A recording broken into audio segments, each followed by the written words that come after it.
3 colour വേരിയൻറ്റിൽ വരുന്ന ഒരു maroon shade, ഒരു ഗ്രേപ്പ് ഷെയ്ഡ്, അതുപോലെ ഒരു പീകോക്ക് ഗ്രീൻ ഷെയ്ഡ്, അങ്ങനത്തെ 3 കളർ വേരിയൻറ്റിൽ വരുന്ന വിചിത്ര സിൽക്ക് ഫാബ്രിക്കിലുള്ള ഹാൻഡ് വർക്ക് കുർത്തീസാണ് ഇന്നത്തെ നമ്മുടെ ഐറ്റം വരുന്നത്. നമുക്ക് ജസ്റ്റ് ഓരോന്നിൻ്റെ ഡീറ്റെയിലിംഗ് ആയിട്ട് നോക്കിയാലോ. ഫസ്റ്റ് കളർ വേരിയൻ്റാണ് ഞാനിപ്പോൾ വെയർ ചെയ്തിരിക്കുന്നത്. നല്ലൊരു പീകോക്ക് ഗ്രീൻ ഷെയ്ഡാണ് വന്നിട്ടുള്ളത്. അതുപോലെ തന്നെ വിചിത്ര സിൽക്കാണ് ഫാബ്രിക്. ബോഡി ത്രൂ ഔട്ട് നമ്മൾ ലൈനിങ് പ്രൊവൈഡ് ചെയ്തിട്ടുണ്ട്. സ്ലിറ്റഡ് ടോപ്പ് കാറ്റഗറിയിലാണ് വരുന്നത്. ഹൈലൈറ്റിംഗ് പോർഷൻ നെക്ക് ലൈൻ തന്നെയാണ്. നെക്ക് ഒരു കോളർ നെക്ക്, അതിൽ ഹെവി ആയിട്ട് ഹാൻഡ് വർക്ക് ചെയ്തിട്ടുണ്ട്. കട്ട് ബീഡ്സിൻ്റെയും മിറേഴ്സിൻ്റെ ഒക്കെ വർക്ക് കൊണ്ട് ഹെവി ആയിട്ട് ഹാൻഡ് വർക്ക് ചെയ്ത് ഒരു ബട്ടണും കൂടി പ്രൊവൈഡ് ചെയ്തിട്ടുണ്ട്. ബാക്ക് സൈഡിൽ നമ്മൾ ആ നെക്ക് ലൈൻ നോക്കുകയാണെങ്കിൽ ബാക്ക് സൈഡിലും കോളർ പോർഷനിൽ ഹാൻഡ് വർക്ക് നല്ല രീതിയിൽ പ്രൊവൈഡ് ചെയ്തിട്ടുണ്ട്. അതുപോലെ സ്ലിറ്റഡ് ടോപ്പിലാണ് വരുന്നത്. 3/4 സ്ലീവ് ആണ് വരുന്നത്. ഈ സെക്കൻഡ് കളർ വരുന്നത് നമുക്ക് നോക്കാം. സെക്കൻഡ് കളർ വേരിയൻറ്റ് വരുമ്പം നല്ലൊരു മെറൂൺ ഷെയ്ഡാണ് സെക്കൻഡ് കളർ വേരിയൻ്റ് ആയിട്ട് വരുന്നത്.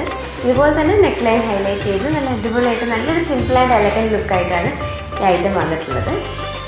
ഇനി തേർഡ് കളർ വേരിയൻ്റ് ആയിട്ട് വരുന്നത് നല്ലൊരു ഗ്രേപ്പ് ഷെയ്ഡാണ്. നല്ല സിമ്പിളായിട്ടും നല്ല കംഫർട്ടായിട്ട് ഏത് കാലാവസ്ഥയിലും യൂസ് ചെയ്യാൻ പറ്റുന്ന ഒരു ടോപ്പാണ്. ഈ വിചിത്ര സിൽക്ക് ഫാബ്രിക്കിൽ വരുമ്പോൾ നമുക്ക് എങ്ങനെ യൂസ് ചെയ്യാം. ഓഫീസ് വെയർ ആയിട്ട് വേണമെങ്കിൽ യൂസ് ചെയ്യാം, അല്ലെങ്കിൽ സിമ്പിൾ ഒരു സെമി പാർട്ടി വെയർ ആയിട്ടൊക്കെ യൂസ് ചെയ്യാം. അത് സിമ്പിളായിട്ടും ബഡ്ജറ്റ് ഫ്രണ്ട്ലി, വലിയ റേറ്റ് ഒന്നും വരാത്ത രീതിയിൽ നമുക്കത് യൂസ് ചെയ്യാം. 4 സൈസുകൾ നമുക്ക് ഏറ്റവും അവൈലബിൾ ആണ്: medium, large, Excel and double XL. അപ്പോൾ ഇഷ്ടപ്പെടുന്നത് പെട്ടെന്ന് തന്നെ നമ്മുടെ വാട്സപ്പിൽ നമുക്ക് മെസ്സേജ് അയച്ചോളൂ കേട്ടോ. Thank you.